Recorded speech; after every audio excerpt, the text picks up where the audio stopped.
कि जब भी अब की बार कोई वोट मांगने आए तो सीधे से कहना कि वोट मुझे इस बार राशन के लिए नहीं देनी कि मुझे फ्री में राशन मिले। राशन खाने से गूंगी कौम जन्म लेगी आगे तक, गूंगी और बहरी। सही बात है, सही बात करी। अगर राशन के ऊपर निर्भर रहोगे ना तो गूंगी और बहरी कौम जन्म लेगी जो आगे अपनी तरक्की और विकास को कभी नहीं सोच पाएगी। तो इसलिए जब कोई आए वोट मांगने तो ये सोच के वोट देना कि हमें वोट देनी है अच्छे हॉस्पिटल बनवाने के लिए, हमें वोट देनी है अच्छे स्कूल खुलवाने के लिए, हमें वोट देनी है सरकारी नौकरी पाने के लिए कि हर घर में एक सरकारी नौकरी हो। हमारे पढ़े लिखे बच्चे नौकरी के नाम पे इधर उधर भटकते हैं, प्राइवेट में जातिवाद का सामना करते हैं। सरकारी नौकरी तुम दोगे नहीं, आरक्षण खत्म कर दोगे। तो ऐसी ये समझ लेना, बहुत बड़ी सोची समझी राजनीति के शिकार हो रहे हो तुम सब।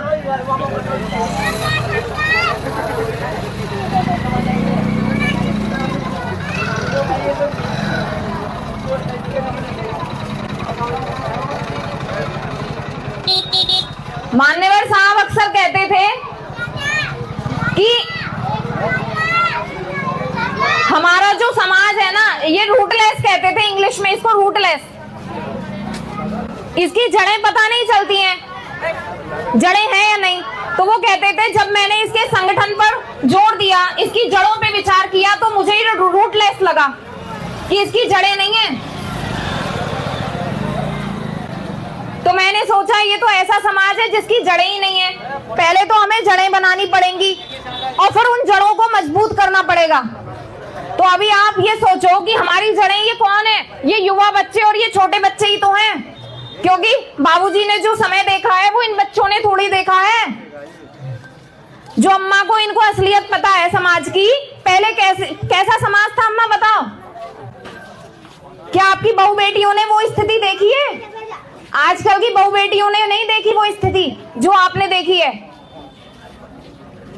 तो जब तक हम अपने महापुरुषों का इतिहास ना पढ़ लें, ना समझ लें, तब तक हम ये नहीं कह सकते कौन हमारा हितैषी है और कौन हमारा दुश्मन है। इसलिए महापुरुषों का इतिहास पढ़ें और धर्म से ऊपर उठकर वोट करें। अच्छे स्वास्थ्य को, शिक्षा को, रोजगार को, धार्मिक धर्म से ऊपर उठना है। धर्म खतरे में पहले भी नहीं था, धर्म में मत उलझो।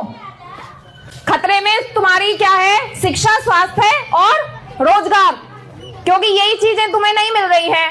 अब पूरे गांव की सड़कें जब मैं आई थी टूटी फूटी गंदगी, तो बताओ विकास अगर यहाँ कौन आता है? यहाँ स्थिति कितनी बेकार हो रही है।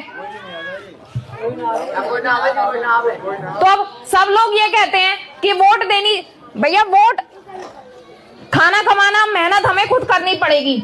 एक बात और मैं बता दूं, लेकिन जो समाज में सामाजिक मुद्दे हैं, जब किसी गरीब पर जुल्म और ज्यादती हो रही है, अत्याचार हो रहा है, तो नेता इसलिए चुना जाता है कि वो लड़ेगा, दहाड़ेगा तुम्हारे लिए।